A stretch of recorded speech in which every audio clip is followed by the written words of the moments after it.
Hi, I'm Renaldo McKenzie, the author of the Neoliberalism book series and the author of Neoliberalism Book 1 and Neoliberalism Book 2, the upcoming book in the Neoliberalism book series entitled Neoliberal Globalization Reconsidered, Neo-Capitalism and the Death of Nations.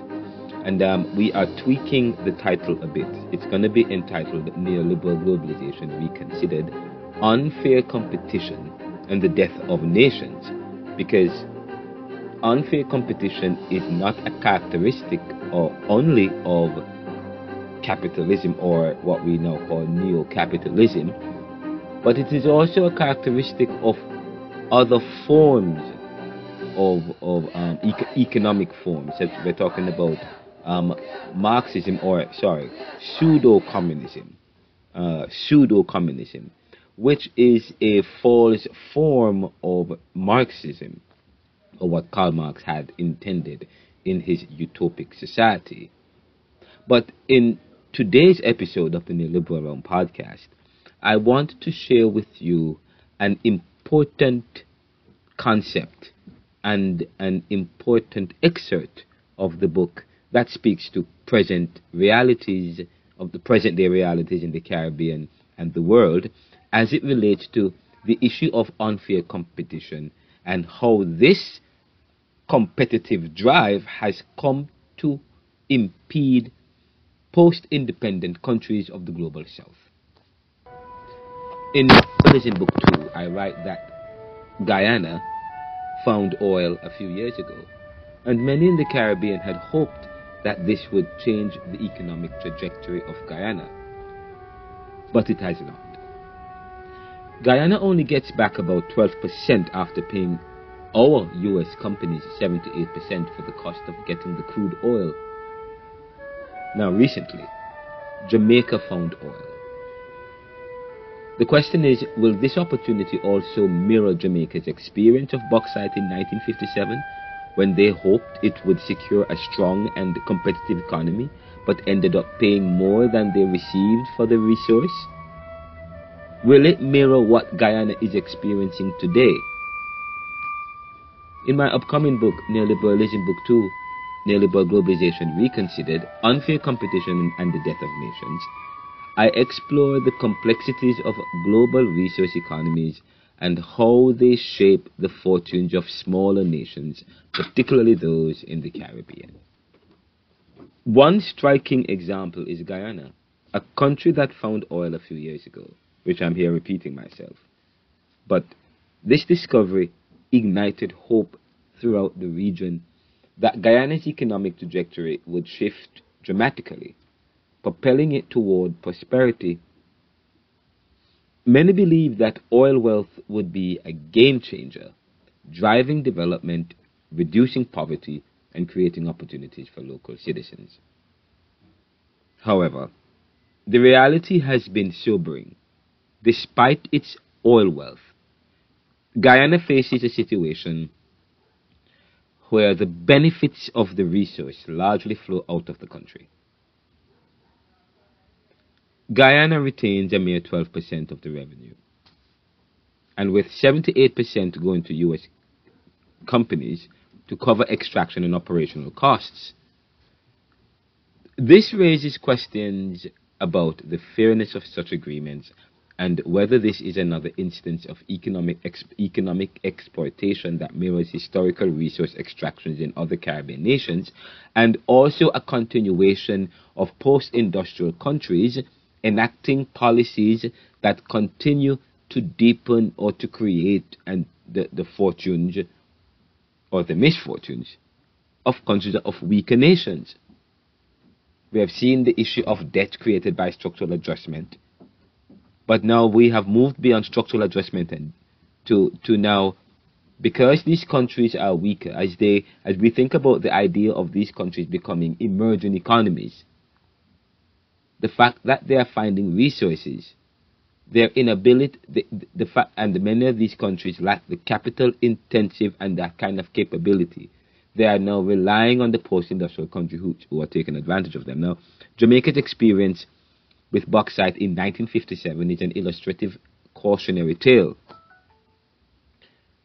At the time, the discovery of bauxite in 1957, the primary ore used to produce aluminium, was hailed as a potential economic savior. It was thought that this newfound resource would allow Jamaica to secure a competitive position in the global economy. However, over time, Jamaica found itself in a familiar bind. The costs of extracting and processing the resource, combined with inequitable revenue sharing agreements, meant that the country ultimately paid more than it received. Instead of reaping the full benefits of its natural wealth, Jamaica was left grappling with environmental degradation and an economy that remained dependent on foreign powers. Of course, you can take a trip to parts of St. Elizabeth or Manchester, and you see what I'm talking about. Now, with the recent discovery of oil in Jamaica, there is concern that history may repeat itself. Will Jamaica's oil experience mirror that of bauxite, where the nation had high hopes of economic transformation but ended up with a resource burdened by foreign exploitation and minimal returns? The dynamics of global capitalism, where larger, more powerful countries and corporations dictate the terms of resource extraction, create an uneven playing field for nations like Guyana and Jamaica. It is an unfair competition, one where smaller nations are at the mercy of multinational corporations that prioritize profits over equitable partnerships. As I discuss in my book, the current global economic system, driven by neoliberal principles, often reinforces these imbalances. Developing countries and black and brown peoples are pressured into signing agreements or into arrangements that favor foreign companies because they lack... Okay, let me change that. Let me say this again. As I discuss in my book, the current global economic system, driven by neoliberal principles, often reinforces these imbalances. Developing countries are pressured into signing agreements that favor foreign companies because they lack the bargaining power of technological capacity to exploit their own resources independently. And this results in a system where nations with abundant natural resources remain underdeveloped and economically dependent despite their potential wealth. And I'm going to say this. Many years ago, I wrote an article about science and development as the key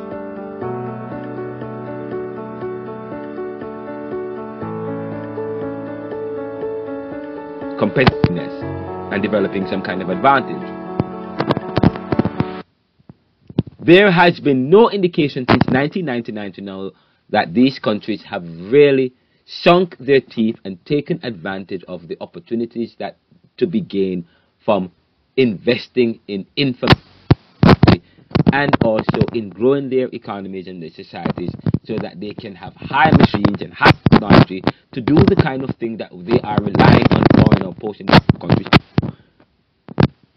And that is part of the problem. And I said to you, the Caribbean as CARICOM, they have to be able to come together to be able to identify key players in the market and countries where they can now engage in the kind of technological investments where now they can rely on each other. The challenge for countries like Guyana and Jamaica is to reconsider the terms of engagement with foreign entities and push for agreements that ensures a fairer distribution of profits. This would require regional cooperation, stronger governance, and perhaps rethinking of the neoliberal framework that has so far dominated global trade and resource extraction, which is part of the issue. As these nations look forward to the future, the question remains, can they break free from the partners or the patterns of the past? Or will the discovery of oil follow the same path as bauxite? A path marked by hope, exploitation, and unfulfilled promises. Neoliberal Globalization Reconsidered, my latest book, is co-authored by Professor Emeritus Dr. Martin Oppenheimer.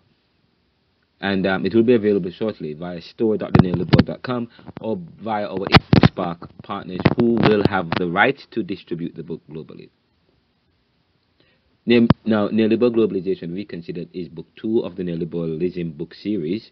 Book 1 was released in 2021 and is available in all formats. We're talking about hardback, paperback, ebook, and audible worldwide. And of course, it's also available at store.theneoliberal.com, or you can go to our Ingram Spark partners where it's also available. You can go to theneoliberal.com as well, or it's all where you can find out some more information, because the book has we're no longer selling the paperback for $49.99. It's now going for $39.99. And also the hardcover book is no longer $54, but it's on sale until October 31 for $49.99. You can also access other resources that we have. Our ad services is now in full gear. Our writing and paper services, our publishing services is also available here, and we also offer web services and IT services. Please call us here at the Neoliberal at 445-260-9198, or you can email us at sales@theneoliberal.com or info@theneoliberal.com. Of course, shoot me an email by going to Renaldo C. McKenzie at gmail.com. Follow us on social media on Twitter, Renaldo McKenzie or the Neoliberal Co. Facebook, Renaldo.McKenzie or the Neoliberal Corporation. We are also on LinkedIn at .com and RenaldoCMcKenzie.com. Subscribe for free to any of our feeds, Anchor.fm/the-neoliberal, or our YouTube channel, Renaldo McKenzie. Please support us by going to Anchor.fm/the-neoliberal/support.